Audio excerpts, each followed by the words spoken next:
West Indies క్రికెటర్పై లైంగిక వేధింపులు, అత్యాచారం ఆరోపణలు రావడం కలకలం సృష్టించింది. 11 మంది మహిళలు ఓ వెస్టిండీస్ స్టార్ క్రికెటర్పై అత్యాచారం, లైంగిక వేధింపుల ఆరోపణలు చేస్తూ గయానా పోలీసు అధికారులకు ఫిర్యాదు చేసినట్లు అక్కడి మీడియా పేర్కొంది. అయితే ఆ ఆటగాడు ఎవరా అనే వివరాలను వెల్లడించలేదు. సదరు ప్లేయర్ ఓ యువతితో పాటు 11 మంది మహిళలను లైంగికంగా వేధించినట్లు తెలుస్తోంది. 2 ఏళ్ల క్రితం బయర్బెస్లోని న్యూ ఆమ్స్టర్డామ్లో సదరు ఆటగాడు తనపై లైంగిక దాడికి పాల్పడ్డాడని 18 ఏళ్ల యువతి, ఆమె కుటుంబం ఆరోపించింది. కేసును నీరుగార్చేందుకు సదరు ఆటగాడు ప్రయత్నించాడని వారు ఆవేదన వ్యక్తం చేశారు. సదరు యువతి ఫిర్యాదుతో మరికొంతమంది మహిళలు కూడా ఇలాంటి ఆరోపణలతోనే ఫిర్యాదు చేయడానికి ముందుకు వచ్చారు. సదరు క్రికెటర్ పంపిన మెసేజ్ల స్క్రీన్ షాట్స్, వాయిస్ నోట్స్ తో పాటు పలు ఆధారాలను పోలీసులకు సమర్పించినట్లు తెలుస్తోంది.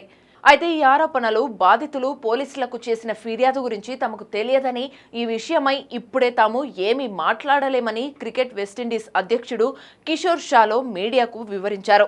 ప్రస్తుతం వెస్టిండీస్ జట్టు ఆస్ట్రేలియాతో టెస్ట్ మ్యాచ్ ఆడుతున్న సమయంలో ఈ ఆరోపణలు బయటికి రావడం తీవ్ర చర్చనీయాంశమైంది. సదరు ఆటగాడు ఆస్ట్రేలియాతో జరుగుతున్న టెస్ట్ మ్యాచ్ ఆడుతున్నట్లు తెలుస్తోంది. దాంతో మైదానంలో ఓ రాక్షసుడు తిరుగుతున్నాడని గయానాకు చెందిన వార్తా సంస్థ ఓ కథనాన్ని ప్రచురించింది. అతను గయానాకు చెందిన ఆటగాడని అంచనా వేస్తున్నారు. గతేడాది జనవరిలో బిస్బేన్ వేదికగా ఆస్ట్రేలియాతో జరిగిన టెస్టులో ఆ క్రికెటర్ ఆడినట్లు ఓ లాయర్ తెలిపారు.